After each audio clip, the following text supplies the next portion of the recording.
बहुत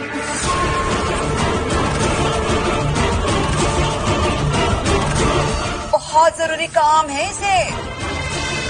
अब देखो देखो कैसी बड़ी बड़ी आंखें कर रही है। यही आता है इसे, बड़ी बड़ी आंखें करके सबको डराना। अब अश्विनी और सोनाली ये भी तो सास बन चुकी है, चाहे तो ये भी आराम से बैठ सकती है, लेकिन नहीं, रसोई के कामकाज में लगी हुई है। अरे लड़की एक दिन मसाला क्या पीस दिया, ऐसे जता रही है कि जैसे इसके पीसे मसालों में ही पूरे साल का घर का खाना बनने वाला है। आत्मसम्मान, शर्म, हया, लिहाज, ऐसी कुछ चीजें हैं दुनिया में, पता भी है तुम्हें? एक बार भी तुम्हें नहीं लगा कि इतने बड़े परिवार में रह रही हूं मैं, एक बार रसोई में जाकर दूसरों से पूछ तो लूं, कुछ काम तो नहीं है?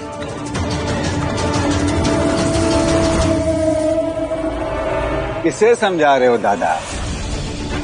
जिस लड़की को इतना शर्म लिहाज नहीं है कि घर के दरवाजे पर टहल रही है, जबकि इसे अच्छे से पता है कि घर की सारी बहुएं अंदर काम कर रही हैं। अच्छा, और आप तीनों जो वहाँ सोफे पर बैठे बैठे हर आते जाते पर ऐसे विशेष टिप्पणियाँ देते रहते हो, वो कौन सा काम है? नहीं नहीं, बताइए बताइए, वो कौन सा काम है? कल से मैं भी ना वही काम करना चाहूंगी।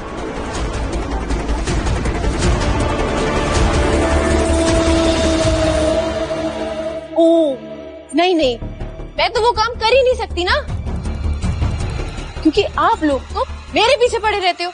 अब मैं खुद के पीछे कैसे पड़ सकती हूँ? कितना अजीब लगेगा ना। सही, कॉलेज क्यों जाना चाहती हो? वो काकू में। सही, जाओ किचन में खाना बनाओ। वो काकू आप भी बनी हो जाएगा, है ना? बदतमीजी की भी हद होती है। सही, तुम्हें अगर इस हद का पता नहीं है तो मैं सिखा सकता हूँ। ऐसा थप्पड़ पड़ेगा कि तुम्हारा गाल लाल हो जाएगा।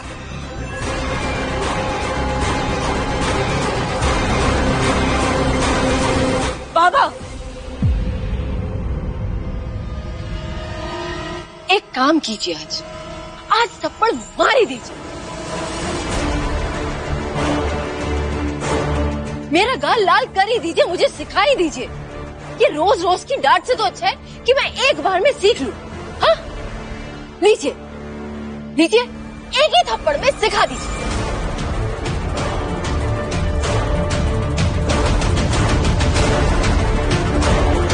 इस लड़की का कुछ नहीं हो सकता।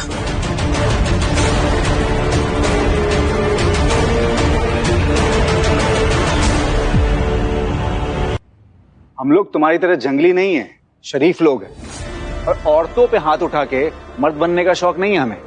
औरतों पे हाथ उठाने का शौक नहीं है आपको, तो सिर्फ औरतों पे सवाल उठाने का शौक है ना? भाइयों और बहनों, पेश हैं आपकी कॉलेज की यादें। 2 दिन बाद पूछेंगे कि खाना क्यों खा रही थी, 4 दिन बाद पूछेंगे सांसें क्यों ले रही थी। और आप लोग हमेशा मुझे सुनाते रहते हैं काम करो, जवान निवास का नियम है, तो ये नियम आप लोगों पे भी तो लागू होता है।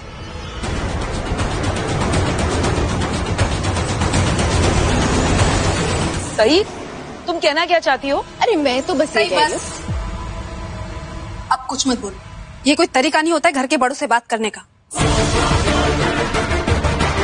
और बड़ी मामी, आप प्लीज चलिए, आप अपनी चाय पी लीजिए। क्यों इसके पीछे अपना वक्त बर्बाद कर रही हैं? आपको तो पता ही है ना, इसने किसी की सुननी तो है नहीं। आप चलिए मेरे साथ। आपको मेरे बारे में बड़ा पता है पाखी दीदी।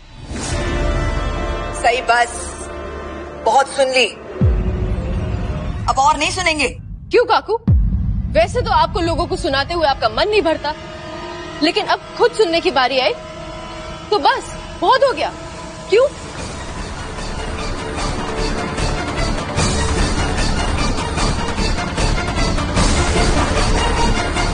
सही नहीं बाड़ा, ऐसे नहीं बोलते। नहीं आई, ऐसा ही बोलते हैं। आप लोगों के पास अगर कोई काम नहीं है तो पूजा पाठ में ध्यान लगाइए, थोड़ा भगवान को याद करिए, आपके मन को ना शांति मिलेगी और दूसरे भी ना अपनी लाइफ थोड़ी शांति से जी पाएंगे। लेकिन नहीं, आप लोगों को दूसरों की जिंदगी थोड़ी लगती है, रियलिटी शो लगती है जिसके आप 3 जज है ना, और पॉइंट्स भी देते हैं। तुमने बहुत अच्छी चाय बनाई, वाह वाह, 10 पॉइंट्स। तुम पढ़ाई करने वाली हो? 0 पॉइंट्स। देख रहे हो ना विराट, हमारी बीवी किस इज्जत से बात कर रही है हम सबसे। इसे इस घर में रहने का हक है।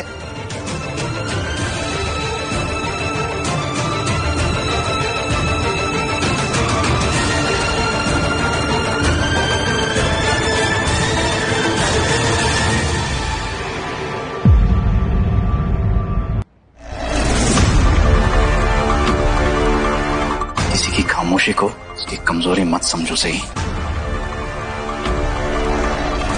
अभी वक्त है, सुधर जाओ, वरना जिस तरह से तुम सबसे बात करती हो ठीक उसी तरह से मैं भी तुमसे बात किया करूंगा।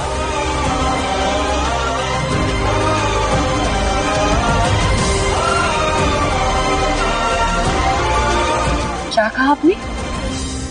वही जो तुमने सुना और समझा भी।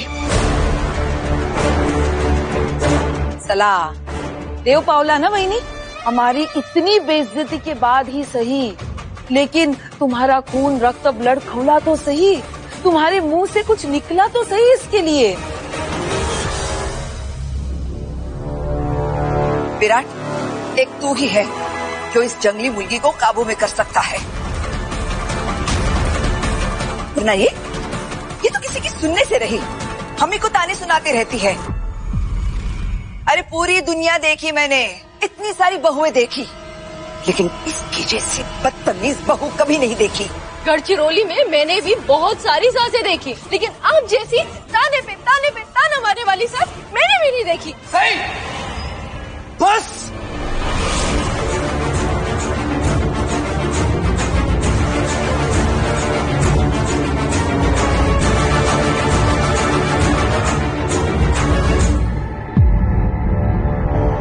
चलो, कभी नहीं से तो देर ही भली, पहली बार ही सही। तुम्हें अपनी बीवी की गलती पे गुस्सा तो आया,